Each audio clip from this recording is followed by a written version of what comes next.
Hey friends, it's your pal Mike Shea from Sly Flourish, here with another episode of Sly Flourish's Lazy GM Prep. In this weekly show, I go through steps from Return of the Lazy Dungeon Master while preparing for my Sunday role-playing game. I am running a Midgard game using Tales of the Valiant by Kobold Press, set in the region of the Dragon Empire called the Scourge of the Dragon Empire. I think, right? Yeah, I think it's called Scourge of the Dragon Empire. This show, like all of the work of Sly Flourish, is brought to you by the patrons of Sly Flourish. Patrons get access to all kinds of awesome tips, tricks, tools, things like the 5e artisanal database that I'm going to be showing off little bits of while I'm doing my prep here. They also get access to our awesome Lazy GM community over on Discord, and they help me put on shows like this. To the patrons of Sly Flourish, thank you so much for your outstanding support. I was out last week. I got a cold. And I couldn't do my game, which was sad. I couldn't do my game and I couldn't do my prep for my game. So now I've got to remember where we were and what happened. So last week, the characters reached 7th level. I got some information on what items they want. They had defeated the silver dragon, whose name now I can't remember. It's in my NPC list, I bet. You would think I'd have all my stuff here straightened away, but I don't.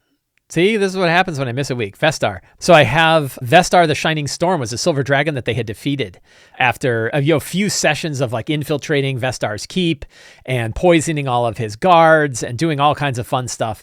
They fought and defeated Vestar, and the session began with them rescuing Claremont Greyharp, the husband of Calislur, the Queen of Winter's Love. There was a fair bit of discussion with what they should do with this. They found that Aethon and Melsoon, who are two enemies of one another, but since the fall of Vestar have now become allies. Melsoon is the head of the third finger of the lower left hand of Mott. I'm sorry, the third finger of the lower left hand of Nakrash.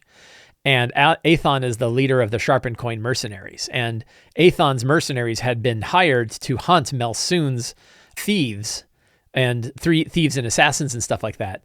And both of them had a very successful backhanded operation of feeding people to Aethon so that Aethon could look successful, but the people they were feeding were actually, bad guys, bad guys. And so that was fun. But then now they're like, well, you ruined it, thanks to you.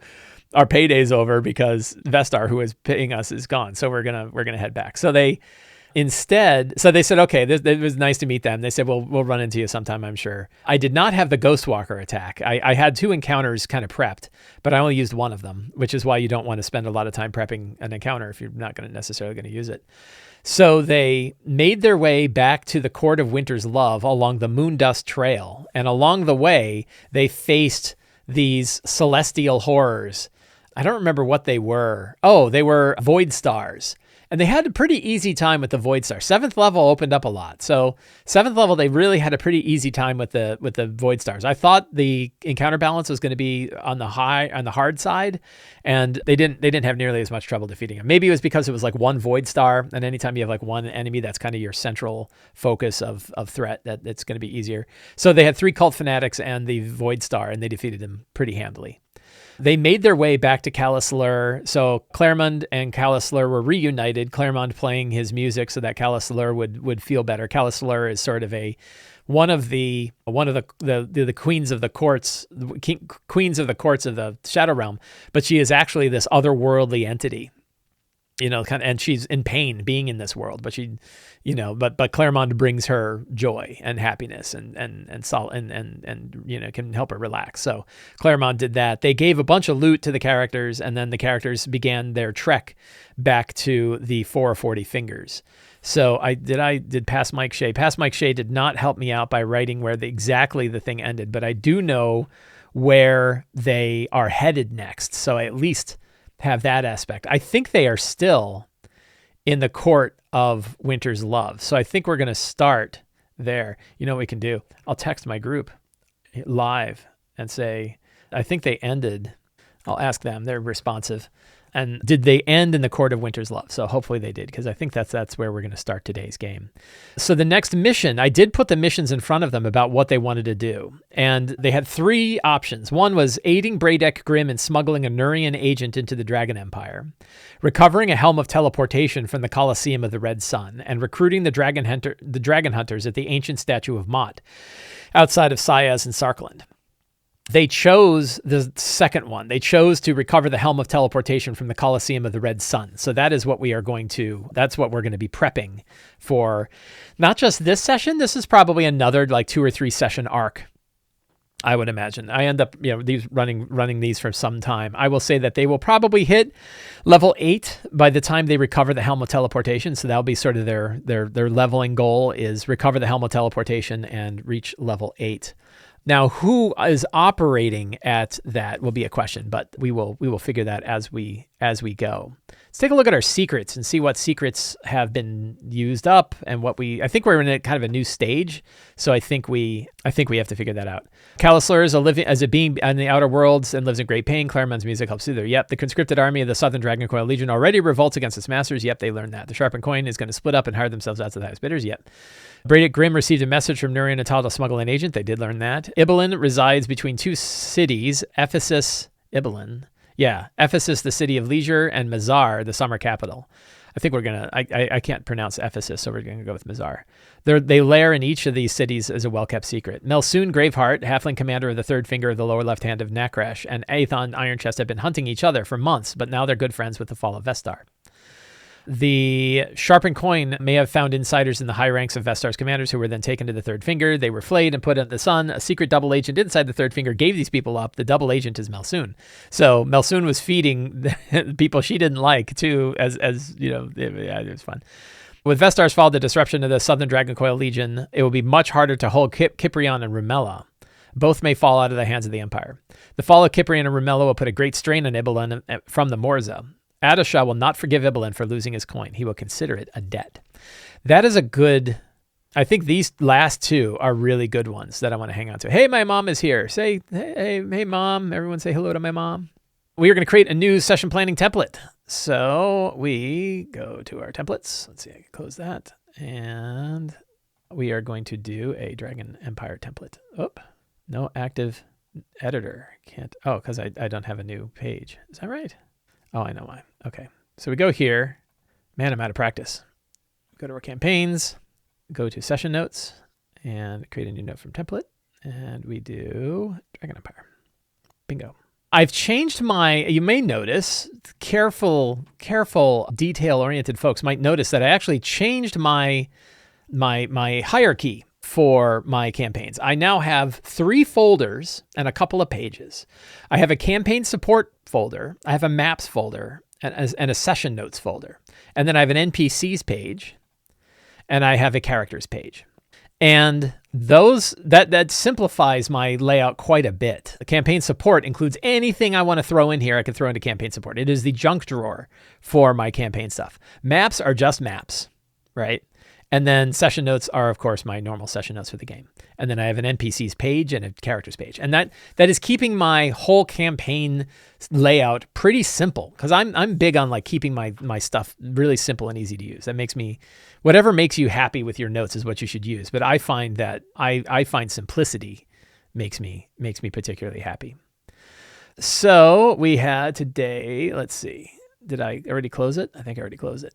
Campaigns, Dragon Empire, session notes, and there we go. Okay, so I got my session notes here. Bang.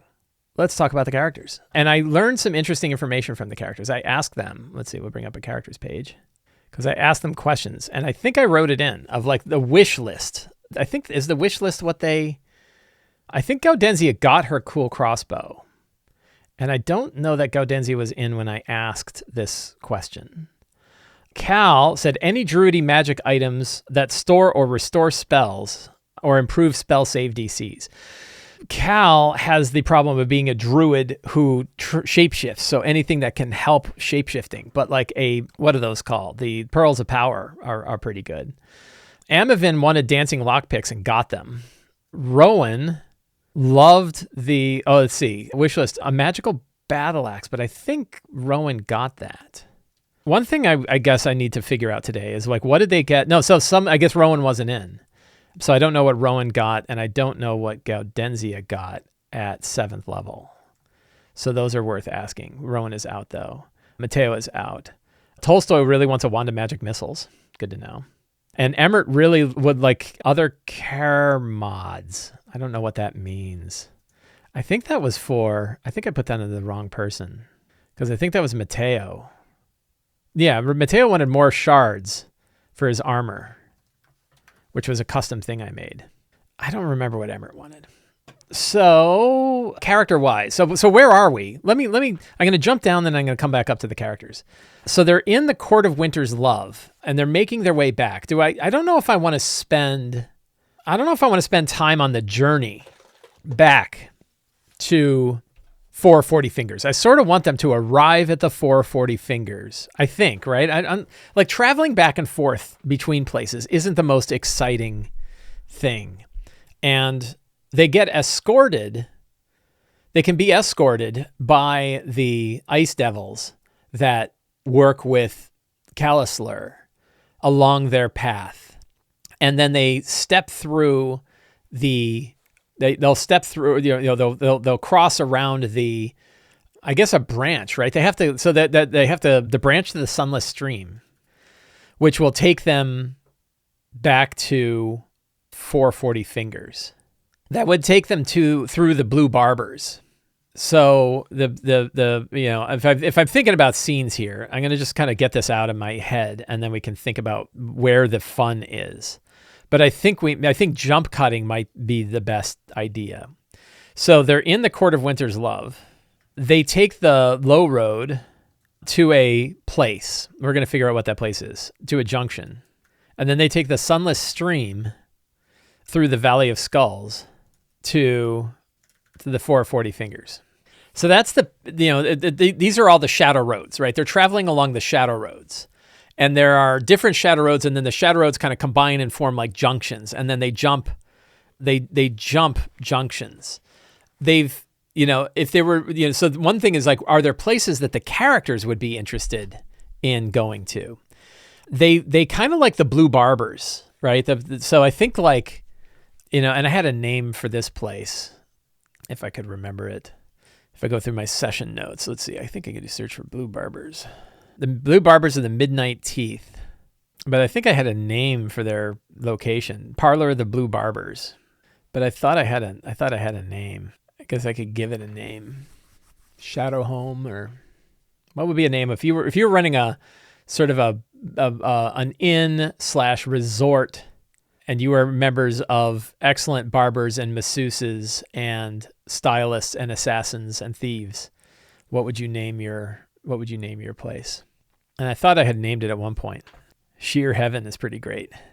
I kind of like Sheer Heaven is perfect. Michael in chat, you get it today. Sheer Heaven. Sunless Stream to Sheer Heaven, Parlor of the Blue Barbers, through the Valley of Skulls to the 440 Fingers. Here it is, the Grave Song Low Way. I found it. Thank you, old notes. The Grave Song Low Way to the junction of the Sunless Stream. And that one I know we don't have. So that one we're going to go to our artisanal database. And we're going to go to monuments. A primordial cyclopean sphere. That feels right. I like that. And the primordial cyclopean sphere, I think if we go to my campaign support, I have a faction list. And do I have shadow gods here? I do not. So do I want to tie it to a particular, I don't know if I want to, yeah, we could tie it to a particular Midgard god. Actually, we will pull up tides. And the Umbral Pantheon. Alaras, Anu Akma, we've done Anu Akma before. Bengada the Bear Maiden might be fun. Karen, Hectate, Baco, Gestellasaur, Knowledge Travel, the Void. That's kind of cool. Santur, Our Lady of Blood, Esterio, Dark Gods, Alcom, Black Goat of the Woods. They face some Black Goat of the Woods stuff. The Hunter, Laughing Loki, Vardazane. I think I like that lady. Gestellasaur. So we will go back in here. That's the wrong one. Stellasaur, Knowledge Travel Domain, God of Poetry and Wisdom of the Stars. Paste that in here. That feels pretty cool. Herald of the Far Shadow. See, that idea of like somebody who's sort of between secrets and the far area makes sense for a device, for a monument that would be sitting between the Gravesong Lowway and the Sunless Stream. That's fun. Then the sunless stream to sheer heaven, through the valley of skulls to the 440 fingers, and then to the secret shrine of, who's the god? Nakresh. So now I have to go back again. Let's see. This was a while ago when they made the, let's see. I'm going to try this again. We're going to try a search. Sometimes the continuity of things that have happened before is really hard. They do FOFF. I'm trying to remember what the junction was between when they were coming from the Blue Barbers. So I don't know if I have one, because here was the session where they did it. And I think they were already back by then. So we'll have the handless torso. I think that'd be fun. So on one side, there is a handless, headless torso that was once a statue of Nakresh. And that one you have to sort of like hold your hands in the right position, and then you will transport to the shrine. We're going to add that in as some lore. So I'm still stuck with what exactly what do I think would be fun for the session today? Do I think that a fair bit of travel would be fun? Do I think it's best to kind of jump cut back to the 440 fingers?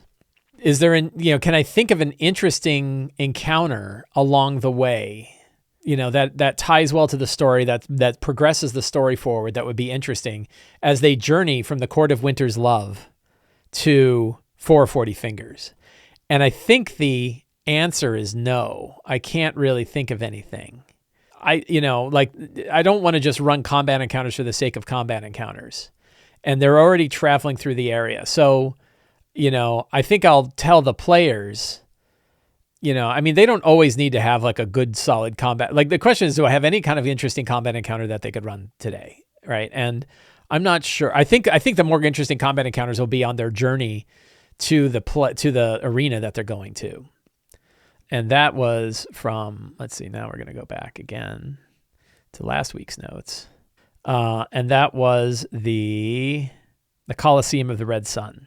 That's the next big arc. And I think having an interesting encounter there will be more important. So I think we're going to, kind of jump cut their stuff as they travel along the low way. And I got to narrate this quickly, right? Like I don't, if there's nothing to do, if there's nothing for the characters to do, then you really don't want to spend any time on it. So I'm going to try to hammer through this stuff. But, so I can't even get to the point of like the strong start. Like, what's the thing that's going to happen that's going to draw the players into the game and get things started.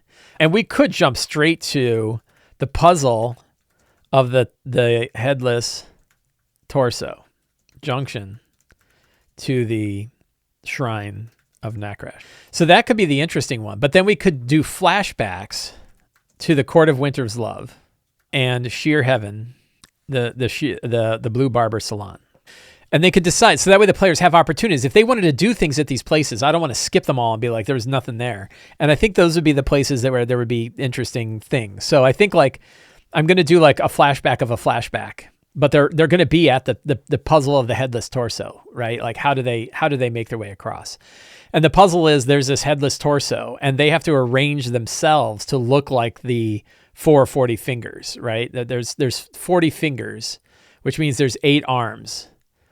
So they need to all sort of stand. 4 of them need to stand in an array where their 8 arms are off to the side. And when they do so and imitate the statue, that they phase through the statue into the other one. I think that's kind of a fun puzzle. Is there another way through? I mean, I think that there'll be multiple ways that they can figure out that that's what they need to do. Right. And so there is a solution to it, but we'll see how they can come to it otherwise. There'll be like the statue there. They'll find pieces of the statue. They'll be like, I don't know. This is where you could lose like a Justin Alexander three clue rule. Are there 3 ways? Are there 3 ways to figure out the thing? So I think that's a strong start, which skips a lot of this stuff, but I'm going to keep it in here anyway. And then arrival at 440 fingers is going to be a scene with Master Kiprek. The meeting, I think here in 440 fingers, things have changed. This is going to be a secret as well. If we go back to our NPCs. So Tamarli Morris Gemborn has an uncle, has lost leadership Let's see. Tamarly Morris Gemborn's uncle has come to 440 Fingers. Who is his uncle? Let's see if I have. Yes, Fame's Windwatcher, Wormwatcher, Ermonley Governor of Ibelin, the illustrious who took Cal's vineyard. So that's one secret. So Fame's Windwatcher is there. I think there were some other key NPCs here. I think there was Quinn Sable remembers the characters. So Fame's Wormwatcher is proud of the fact that 440 Fingers has stayed out of the drama of the loss of the Horde, loss of the Blackspire Horde, and the deaths of Ibelin's 2 children. Fames, wanting to be proactive, Fames wants to hire trustworthy and powerful adventurers to hunt for the thieves and assassins who thwarted Imrith, who stole Imrith's money and children. Not Imrith's, Ibelin's. So here's the funny bit. I think the characters are in a position to be hired to hunt for themselves, right? This is going to be some fun drama here. Because I was thinking, what happens when they go back to 440 Fingers and the hornet's nest has been kicked because all this stuff has happened? Are they in danger? Well, maybe they are in danger, but the way that danger comes up is we have heard of you. We've heard of, Quinn Sable's been keeping an eye on you, and he knows that you've been, helping to aid the caravan and maybe even taking a little bit for yourself along the way.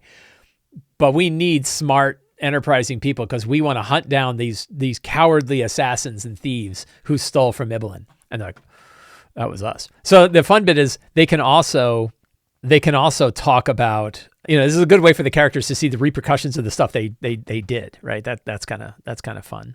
I had 2 secrets from the last one. I think it was, did I cut them? Yeah. Fall of Cyprian and Romello put a strain. These are 2 secrets that I think are good, important secrets to have happen here. I think another fun thing is that we're going to go to NPCs. We're going to generate an NPC. Kizikos, Tiger Spur, carefree human artisan with body tattoos who dressed in mismatched clothes and wants to clear their name. They want the characters to return an item. I kind of like this one. I don't like Kizikos, though. We're going to go Kaizos. Kaizos Tiger Spur, an agent of Nuria Natal.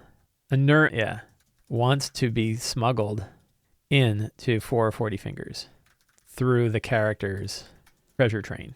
Wait for the pipes to stop. And who's running there? No. Bradic Grimm.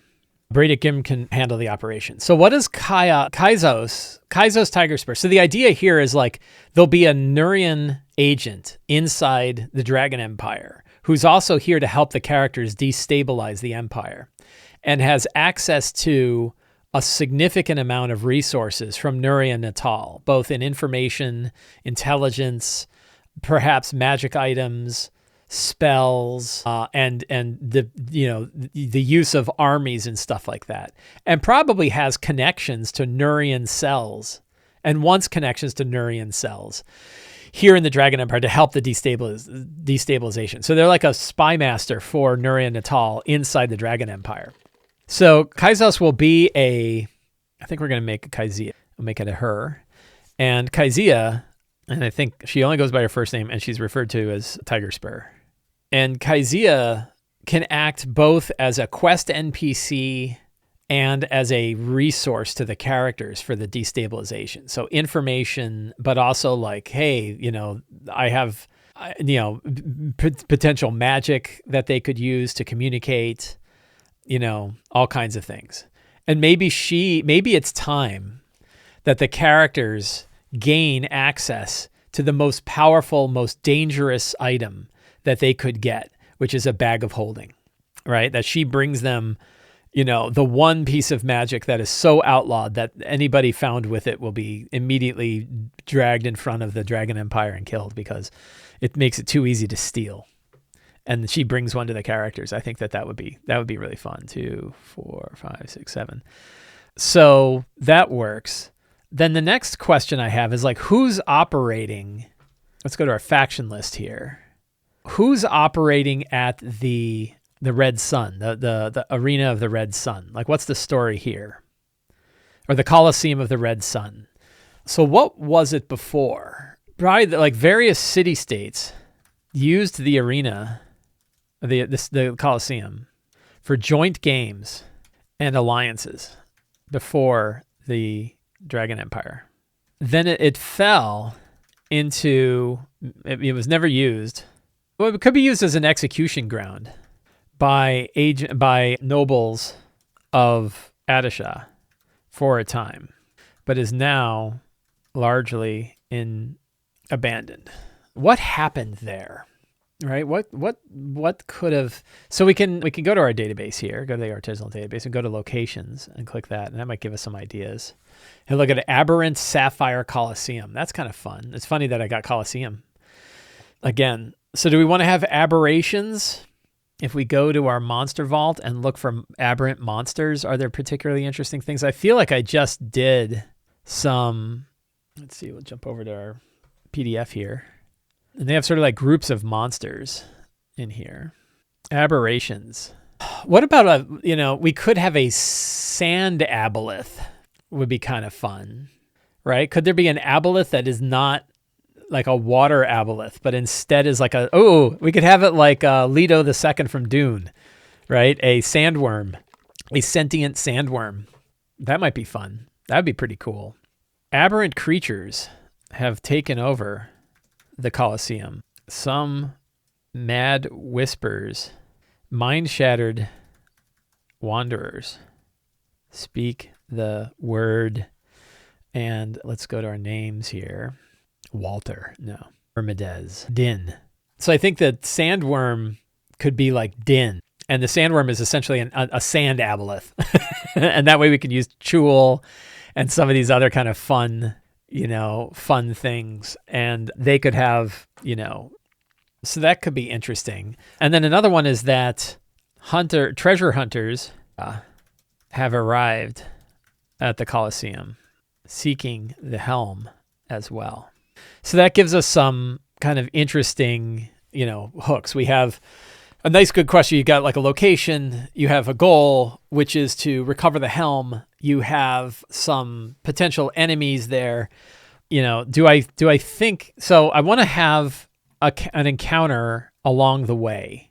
Let's go back to our notes here. But I don't think I need much more. I don't think I yet need a map. Maybe I'll get a map. We'll see. Meeting Fame's Worm Watcher is going to be a scene. And I think along the journey to the Colosseum, we're going to pull up a monument. Elven Ethereal Obelisk. That's pretty good. And then we'll go to our faction list. And now we're going to roll. Let's see. We'll do the dice roller. Am I on the prep page? We'll go to our dice roller. Man, this artisanal database has everything, doesn't it?